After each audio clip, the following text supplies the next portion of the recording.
Aquitaine-class frigates embody a particular philosophy within the French naval tradition, a quiet excellence in undersea warfare and maritime escort, rooted not in spectacle but in performance and discretion.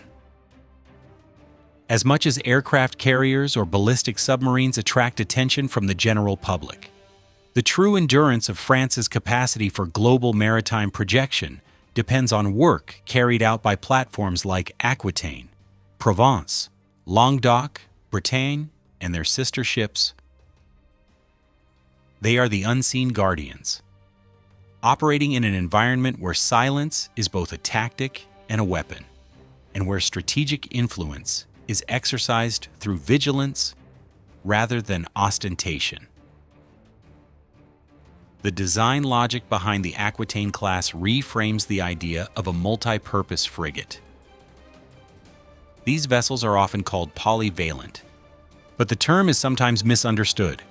They are not vessels that merely attempt to be moderately competent across all missions. Instead, they are ships that deliver exceptionally strong performance in selected domains, most notably anti-submarine warfare.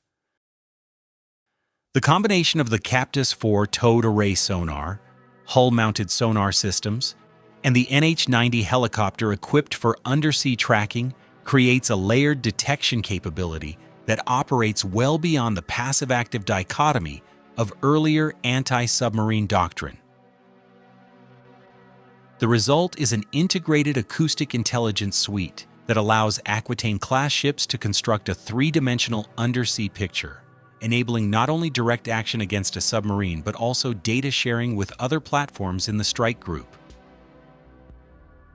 Anti-submarine warfare endures as a central requirement of modern naval strategy for reasons both technological and geopolitical.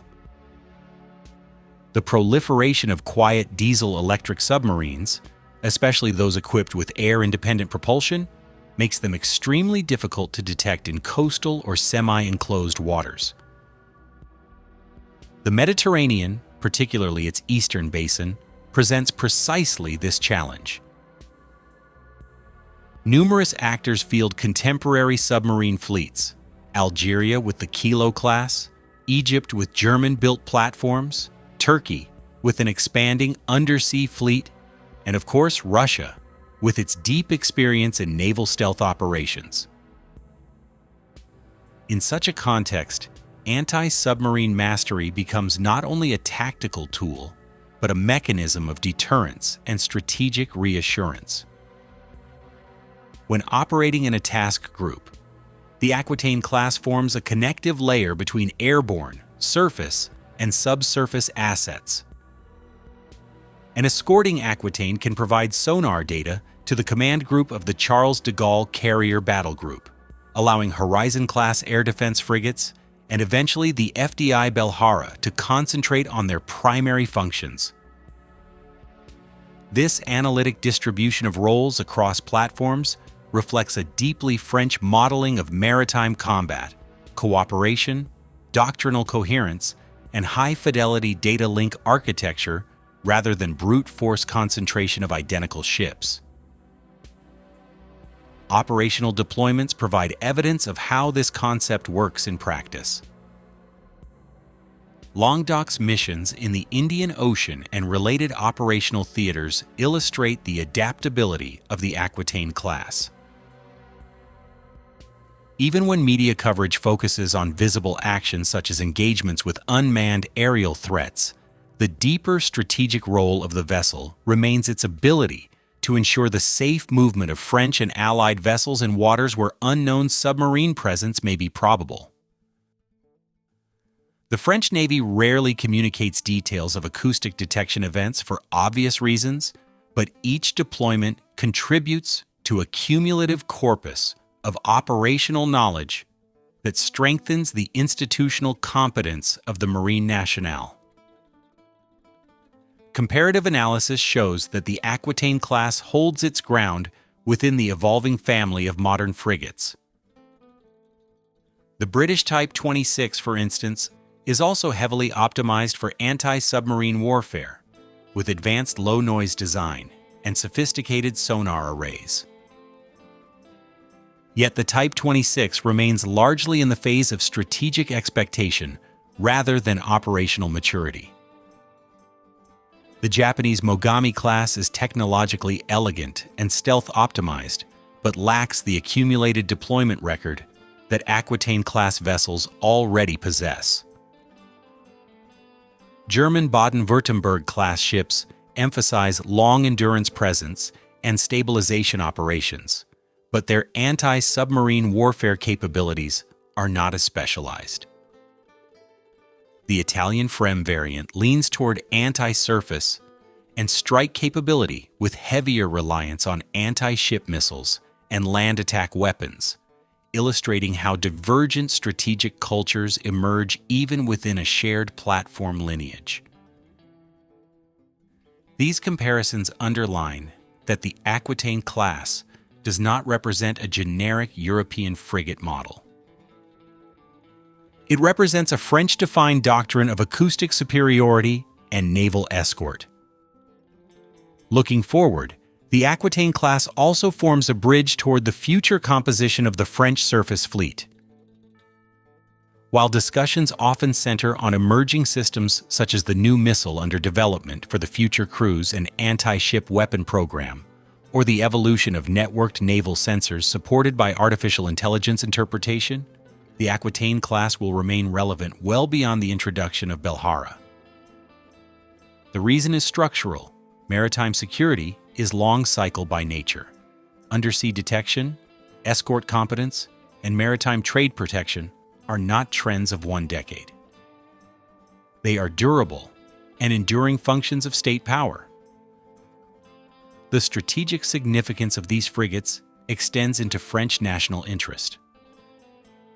France maintains maritime presence not only in the Atlantic and Mediterranean, but across global trade routes linking overseas territories, energy transits, and commercial flows.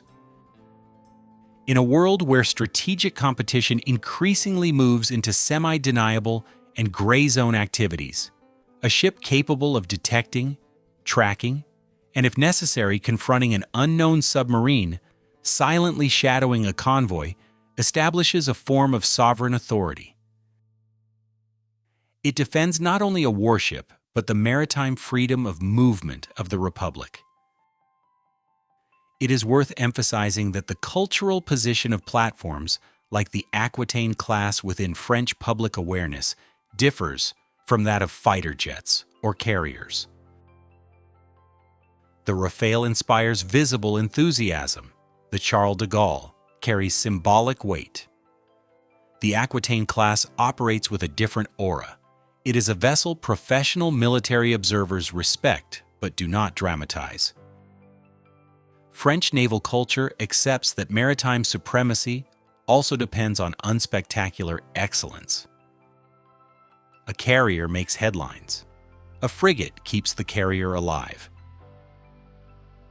Ultimately, the Aquitaine-class frigates reflect a quiet but resolute maritime doctrine.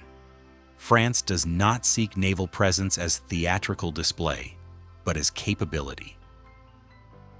Their worth is not measured in the volume of public commentary, but in the absence of incidents, the secure passage of maritime traffic, and the credibility of French naval operations across multiple oceans. In this sense, they are foundational assets. They reinforce the French strategic principle that freedom of action at sea is preserved not by opacity or unpredictability, but by competence and constancy. The deeper truth is that much of naval power is invisible by design. Forces that can be seen are already late to their function. Forces that act without being noticed embody the essence of maritime operational art. Aquitaine-class embodies this concept.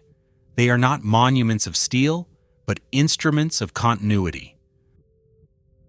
Through their vigilant patrols, their steady relay of acoustic intelligence, and their disciplined execution of escort doctrine, they sustain the maritime architecture upon which France's diplomatic, commercial, and security posture rests. Their legacy, therefore, will not be written in dramatic combat narratives or viral media coverage. It will be reflected in the continued ability of the French Republic to move confidently across the world's oceans, certain in its operational awareness above and below the surface.